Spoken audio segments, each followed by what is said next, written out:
Pendirian Hak Asasi Manusia, Dana Putra menyatakan, perlindungan data pribadi adalah bagian yang tidak terpisahkan dari hak asasi manusia. Assalamualaikum warahmatullahi wabarakatuh. Salam sejahtera bagi kita semua. Saya Rara Semrat Aditya Putri selaku pembicara pertama, dan kedua rekan saya Bilqis Algila selaku pembicara kedua, dan Zanur Hamid selaku pembicara ketiga.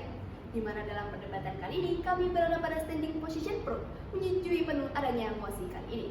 Sebelum mendudukan mosi kali ini, perlu kita pahami bersama bahwa hak konstitusional adalah hak yang dijamin secara eksplisit oleh Undang-Undang Dasar 1945. Berbeda halnya dengan hak asasi reguler yang memang diakui dalam perundang-undangan namun tidak dijamin oleh konstitusi. Dewan Juri yang terhormat, berangkatnya mosi kali ini dilatar belakangi oleh perkembangan masif teknologi, terutama dalam dunia digital yang melahirkan persoalan-persoalan baru terkait data pribadi. Data pribadi bukan hanya sekedar informasi biasa, namun sudah menjadi instrumen penting dalam politik, ekonomi, bahkan kontrol sosial. Namun sangat disayangkan, sebelum putusan nomor 151 tahun 2024, ternyata perlindungan data pribadi belum diakui secara eksplisit dan juga belum dipertegas sebagai hak konstitusional. Namun kebutuhan hukum dalam hal ini menuntut hak ini untuk menjamin agar hak ini diakui sebagai hak fundamental. Dewan Juri yang terhormat, dalam hal inilah Mahkamah Konstitusi hadir dalam penafsiran progresif pasal 28G ayat 1 Undang-Undang Dasar 1945, yang mana Mahkamah sejatinya telah melakukan amandemen material konstitusi melalui judicial review, yang mana dalam hal ini Mahkamah menafsirkan rasa aman dan juga perlindungan diri sebagai termasuk dalam perlindungan data pribadi. Oleh karenanya, Dewan Juri yang terhormat, urgensi pengakuan daripada perlindungan data pribadi sebagai hak konstitusional adalah sudah semestinya diakui sebagai kategori hak konstitusional, yang mana hal ini negara memang harus sudah berkewajiban untuk menjamin secara maksimal adanya perlindungan data pribadi sebagai hak konstitusional. Dewan Juri yang terhormat, sebagai manifestasi right to private justice, kami menghadirkan adanya dua justifikasi utama, yakni yang pertama sebagai responsivitas hukum atas kebutuhan data pribadi, dan yang kedua sebagai upaya preventif dalam high price data processing activities. Salus populi suprema lex, keselamatan rakyat adalah hukum yang tertinggi. Pun terhadap keselamatan digital dalam konteks perlindungan data pribadi haruslah dijamin oleh negara dalam tataran staf fundamental norm sebagai hak konstitusional. Dewan Juri memasuki pada poin justifikasi kami yang pertama.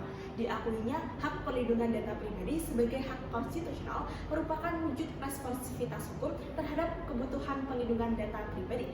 Marilah kita menelisik terhadap konteks realitas perkembangan teknologi di era revolusi industri 4.0 dan era society 5.0 yang dalam berbagai sektor kehidupan telah memanfaatkan sistem teknologi informasi seperti misalnya e-commerce, e-education, bahkan e-government sekalipun yang di dalamnya terdapat aktivitas pengelolaan dan pemrosesan data pribadi. Pun sebagaimana responsive law theory oleh Philip Lonet dan Philip Zelznick yang menitik beratkan pada pendekatan sociological jurisprudence yang menekankan bahwa aturan hukum dapat dikatakan responsif apabila bertindak sebagai sarana respon dan mengakomodasi perubahan-perubahan sosial demi mencapai keadilan. Apabila dikontekstualisasikan pada mosi kali ini, apabila berkaca pada dinamika sosial yang saat ini bertumpu pada teknologi, maka menjadi relevan dan telahlah terdapat rasional ground yang kuat untuk kemudian menempatkan hak atas perlindungan data pribadi untuk dijamin oleh negara sebagai hak konstitusional yang dilekatkan pada pasal 28G ayat 1 Undang-Undang Dasar terkait hak perlindungan diri pribadi. Kemudian Dewan Juri memasuki pada poin justifikasi kami yang kedua.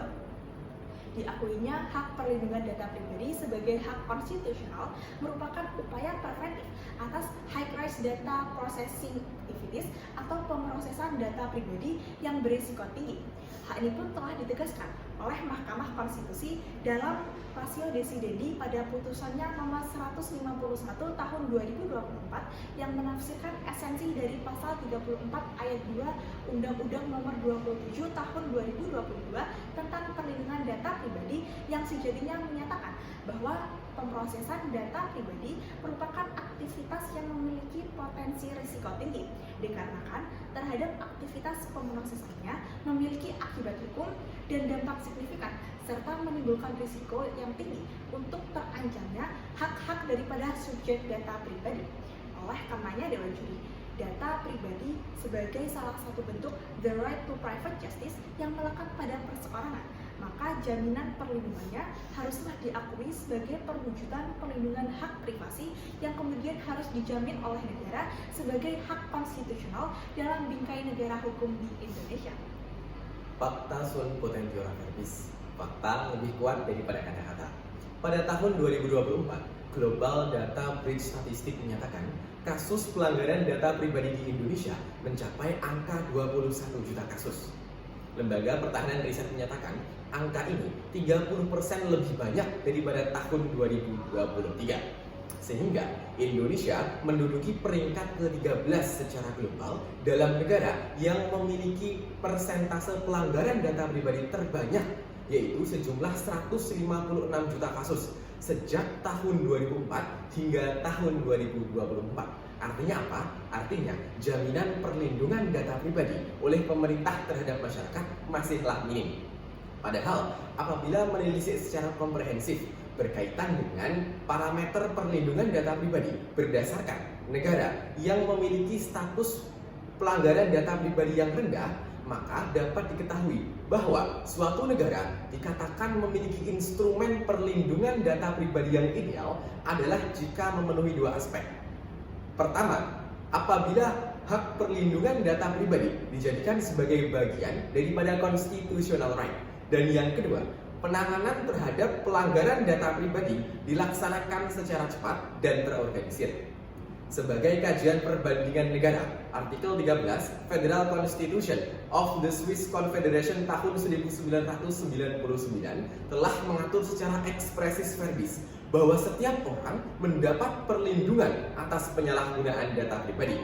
Sebagai jaminan atas konstitusionalitas perlindungan data pribadi tersebut, Swiss kemudian mengatur lebih lanjut dalam Protection Data Act tahun 2023. Dengan kedua mekanisme ini, Swiss kemudian dikategorikan sebagai negara yang memiliki sistem pertahanan data, sistem perlindungan data pribadi yang kuat dan jaminan privasi yang baik. Pun, putusan Court of Justice European Union tahun 2020 telah menegaskan bahwa hak perlindungan data pribadi merupakan bagian daripada hak fundamental yang harus dijamin oleh negara. Tibalah kita pada sesi kesimpulan. Dewan Juri yang terhormat, pengakuan perlindungan data pribadi sebagai hak konstitusional adalah urgensi yang tidak dapat ditunda.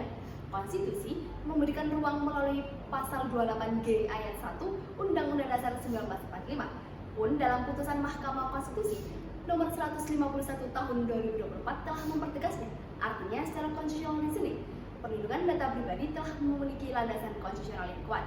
Kompleksitas tantangan perlindungan data pribadi pada era revolusi industri 4.0 dan era society 5.0 menuntut hukum untuk hadir. Artinya negara tidak boleh meletakkan perlindungan data pribadi pada level hukum reguler organik saja. Yang mana hal ini Dewan Juri yang terhormat, perlindungan data pribadi, pengakuan perlindungan data pribadi adalah bentuk manifestasi daripada penegakan supremasi hak konstitusi. Di mana pengakuan yang kuat ini akan meningkatkan kepercayaan masyarakat terhadap lembaga pemerintah dan juga menghadirkan iklim sosial yang juga baik dan juga kuat, di mana tatkala pengelola data pribadi dan juga jaminan yang perlindungan itu dijamin oleh tatanan hukum. Dewan Juri yang terhormat, oleh karenanya hak konstitusional perlindungan data pribadi sebagai hak konstitusional sudah semestinya dimasukkan dalam pasal 28G ayat 1 Undang-Undang Dasar sebagaimana constitutional right to supremacy, karena sejatinya hak asasi manusia adalah hak konstitusional yang menjadi benteng martabat manusia. Sekian, terima kasih dan salam insan cendekia.